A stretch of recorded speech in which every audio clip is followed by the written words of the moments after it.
अर्श की तबाहकारियाँ शुरू। शाहिद के बाद ईरान का एक खौफनाक और तबाहकुन ड्रोन अर्श भी मैदान में आ गया।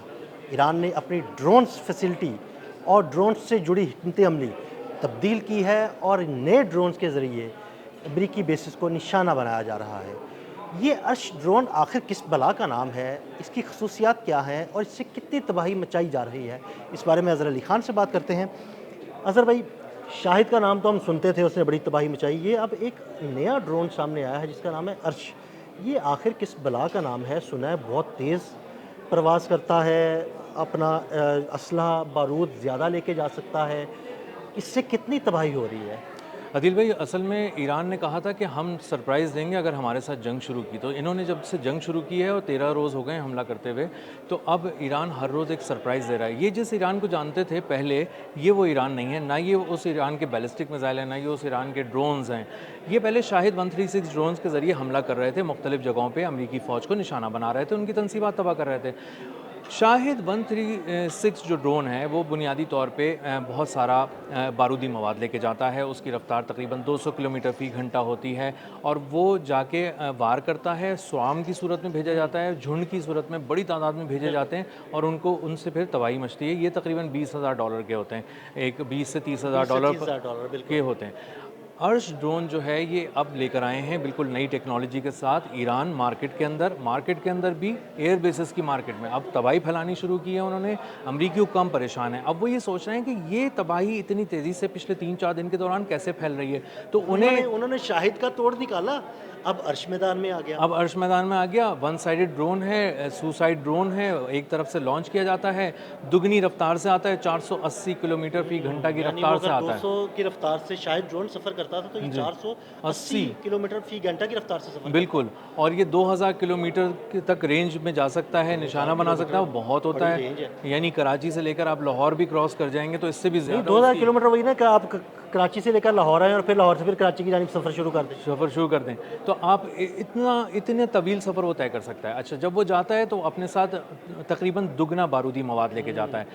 इसमें ख़ास किस्म की एक चीज़ ये है कि ये नेविगेट कर जाता है, ये चीज़ों को समझ लेता है और ये रडार्स को चकमा भी दे देता है। अच्छा। जब रडार्स को चकमा देता है तो इसका मतलब ये है कि रडार्स जब उसको देखना शुरू करते हैं और वो समझते हैं कि ये ड्रोन शायद इसकी फ़्लाइट बिल्कुल सीधी है और ये आके टकराएगा, लेकिन ये पहले वाला शाहिद 136 ड्रोन नहीं है जो सीधा आके टकराएगा। ये मनूवर कर जाता है, या आखिर में आता है, मनूवर कर जाता है, उसको कुछ और पैगाम देता है रडार सिस्टम को और ख़ुद कुछ और हो रहा होता है। तो वो उसको जब तक कैलकुलेट करता है वो चकमा दे चुका होता है और वो जाके फिर टकराता है और तबाह करता है। डीप स्ट्राइक अगर आपको करनी है, गहराई के साथ वार करना है, बहुत बड़े पैमाने पर तबाही मचानी है, तो आपको अर्श ड्रोन का इस्तेमाल करना होगा। और यही चाह रहा है इस वक्त ईरान क्या कर रहा है, उसको चाहिए कि वो चाहता है कि मैं फ्यूल टैंक्स तबाह करूँ, बड़े बड़े जो ईंधन के ज़खायर हैं मुख्तलिफ अमरीकी तबाह करेगा तो जंगी तैयारों को फ्यूल की फराहमी बंद होगी ना। बिल्कुल ऐसा ही है। तो वो ईंधन के ज़खायर पे लाके हमला कर रहा है, तो बड़े पैमाने पे तबाही मचाई जा रही है वहाँ पे।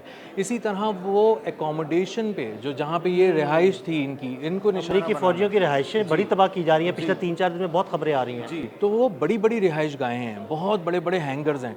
तो उनमें आकर अगर ड्रोन सीधा लग जाएगा तो शायद वो एक हिस्से में तबाही फैलाएगा, लेकिन ये जब आता है तो अब दुगना बारूद लेकर आता है, दुगनी रफ्तार के साथ आता है। तो जब ये टकराता है तो तबाही का जो एक आप कह लें कि एक दायरा है वो बहुत ज़्यादा वसी होता है।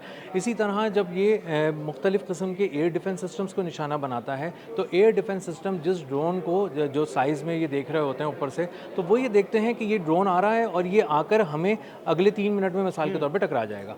तो ये आकर उससे पहले ही तकरीबन 2 मिनट के बाद ही टकरा जाता है। तो वो पूरा इतना ज़्यादा टाइम का डिफरेंस है कि वो उसको सही से ना देख पाते हैं। फ़िज़ाई दिफ़ाई निज़ाम, एक तो खैर उनके बच्चे ही बहुत कम हैं, चंद एक रह गए हैं, लेकिन जो रह गए हैं वो भी उसको सही तरह रीड नहीं कर पा रहे। उनकी कैलकुलेशन बिल्कुल आउट हो गई है और वो जब आके टकराता है तो बड़े पैमाने पर तबाही मचाता है। अब वो दुगनी मकदार में जब बारूदी मवाद लेकर आ रहा है और वो निशाना बना रहा है मुख्तलिफ़ जगहों को, तो वहाँ पे जिस चीज़ से वो टकरा रहा है उसके आसपास भी बहुत बड़े पैमाने पर तबाही फैला रहा है।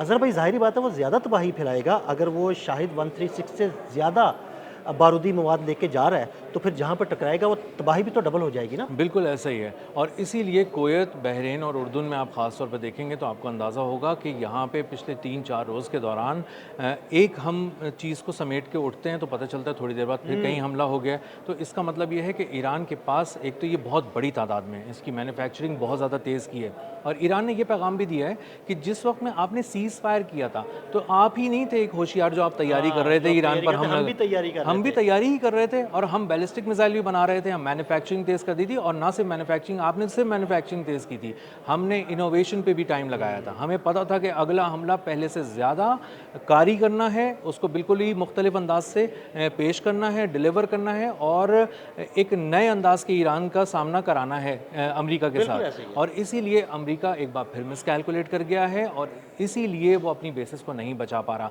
वैसे जब दोबारा हमले किए हैं ना अमेरिका ने, तो शुरू के 2-3 दिन ऐसे फील हो रहा था जैसे अमेरिका ईरान को तहस नहस कर देगा, लेकिन 2-3 दिन के बाद जो ईरान ने हमले शुरू किए हैं ना, वो बहुत खौफनाक है। जी बिल्कुल, वो खौफनाक हैं, प्रिसीजन के साथ हैं, और ख़ुद यूएस ऑफिशियल्स कह रहे हैं कि ये सिर्फ एक सैटेलाइट की मदद लेके या सिर्फ टेक्नोलॉजी के ज़रिए हमले नहीं किए गए। इंटेलिजेंस की सूरत हाल भी बहुत ही गैर मामूली है ईरान की। उन्हें पता है कि कौन सी चीज़ फिज़िकली भी पता है कि कहाँ रखी है, तो वो सैटेलाइट से देख रहे हैं, और दूसरा उन्हें पता है कि ये चीज़ अब से 10 मिनट पहले तक जॉर्डन की एयरबेस पे थी, इसको तबाह करना है तो तबाह कर दो है। यानी अंधाधुंध हमले नहीं हो रहे, बिल्कुल ताक कर निशाने लगाए जा रहे हैं और कोई भी चीज़ छोड़ी नहीं जा रही। बिल्कुल ऐसा ही है, और आखिरी लम्हे तक ईरान को ये इन्फॉर्मेशन होती है कि जिस चीज़ को हमने तबाह करने के लिए ड्रोन रवाना किया है वो अभी वहीं है, उसी हैंगर में है, उसी जगह खड़ा है, पोजीशन चेंज नहीं की है। यानी आप इससे अंदाज़ा करें कि किस लेवल की टेक्नोलॉजी ईरान इस वक्त अप्लाई कर रहा है अमेरिका पे, और इसीलिए उसके दिमाग ऐसे ही नहीं उड़ गया अमेरिका का, क्योंकि वो ईरान का ही एक एंगल से देख रहा है। एक तो वो इंटेलिजेंस के एंगल से भी देख रहा है, दूसरा वो सैटेलाइट के एंगल से भी देख रहा है, और ऊपर से देख के तस्वीर खींच के मिसाल के तौर पे आसान अल्फाज में बता रहा है कि ये चीज़ यहीं रखी हुई है, जाओ हमला कर दो। और सैटेलाइट की तस्वीर उसको कौन दे रहा है? आपको पता है, दोस्त ममालिक दे रहे हैं। 2 ही दोस्त ममालिक हैं, रशिया और चाइना, जिनके सैटेलाइट्स इस सारी जंग को मॉनिटर कर रहे हैं, और उनके साथ उसकी दोस्ती है, वो सारी इन्फॉर्मेशन उस तक पहुँचा देते हैं। बिल्कुल ऐसे ही है, बल्कि अब तो उनके बहुत सारे अमेरिका की तरफ से ये बात भी की जा रही है कि बहुत सारी चीज़ों के साथ अब उन्होंने मुकम्मल तौर पे इसको लिंक कर दिया है बेदू सिस्टम को। यानी अब ऐसा नहीं है कि आप किसी एक चीज़ के लिए किसी एक सैटेलाइट से मदद लेंगे, वो ऑलरेडी पहले से उसके साथ डेटा जो है ना आपको रियल टाइम मिल रहा होता है। रियल टाइम मिल रहा है, आपने उसको कॉन्फ़िगर कर लिया एक तरह से, और उसके बाद अब आप जो चीज़ भी जहाँ से भी चाहें, यहाँ से मिसाइल फायर कर दें, यहाँ से ड्रोन फायर कर दें, वो सब चीज़ें कॉन्फ़िगर्ड हैं, वो सब चीज़ें उसके साथ राब्ते में हैं, वो डायरेक्ट इन्फॉर्मेशन ले रही हैं, और आखिरी लम्हे तक जब वो पहुँच के तबाह हो रही हैं चीज़ें, तो वो ये इस बात को इंश्योर कर रही हैं कि हमारा वारा खाली नहीं जा रहा, हम जिसको तबाह करने जा रहे हैं वो आखिरी 5 सेकंड पहले भी वहीं पे खड़ा था जहाँ पे वो अभी मौजूद था। अज़हर भाई, इस नए ड्रोन की हमने बात की, मुझे सिर्फ ये बताइएगा कि ये अर्श ने पिछले 3-4 दिन में अमेरिकी बेसिस पर कोई चीज़ छोड़ी भी है कि नहीं? अर्श ने निशाना बनाया है थार्ड सिस्टम को, थार्ड के रडार्स को। हाँ, अर्श ने निशाना बनाया है पैट्रियट को, और ये पिछले 4-5 दिन के अंदर अगर आप मजमूई तौर पे कैलकुलेट करना चाहें तो आपको अंदाज़ा होगा कि थार्ड के इन्होंने सिस्टम उड़ाए हैं, सी रैम उड़ाई है। सी रैम एक बहुत ज़बरदस्त किस्म का रडार के साथ जुड़ी हुई एक गन है, जो जब फायर करती है तो एक आतिशबाजी का सा मंजर रात के वक्त में सैकड़ों की तादाद में गोलियां फायर की। बिल्कुल ऐसा ही है, और एक अजीब सी आवाज़ आती है, और बड़ी सुनने में बहुत ही एकदम दर्दनाक किस्म की आवाज़ होती है। तो वो उन्होंने तबाह किया है, पैट्रियट सिस्टम उन्होंने तबाह किया है, जो फ्यूल टैंक्स हैं वो तबाह किए हैं। इसी के साथ साथ इन्होंने बैलिस्टिक मिसाइल के साथ कॉम्बिनेशन बनाकर इन्होंने हैंगर्स तबाह किए हैं, इन्होंने बहुत सारे ड्रोन्स तबाह किए हैं, इन्होंने बहुत सारी एकोमोडेशन तबाह की है, बहुत सारे मिलिट्री व्हीकल्स वहाँ पे खड़े हुए थे वो तबाह किए हैं। तो अर्श ने पूरा फर्श हिलाया हुआ है और बुरी तरह अमेरिका को सरप्राइज़ दिया हुआ है। बहुत शुक्रिया अज़हर भाई ने बड़ी तफसील के साथ इस नए ड्रोन्स की खसूसियात के बारे में आपको बताया। मज़ीद अपडेट्स के लिए हमें फॉलो करते रहें। अदील अहमद और अज़हर अली ख़ान को इजाज़त दीजिएगा। अल्लाह हाफ़िज़।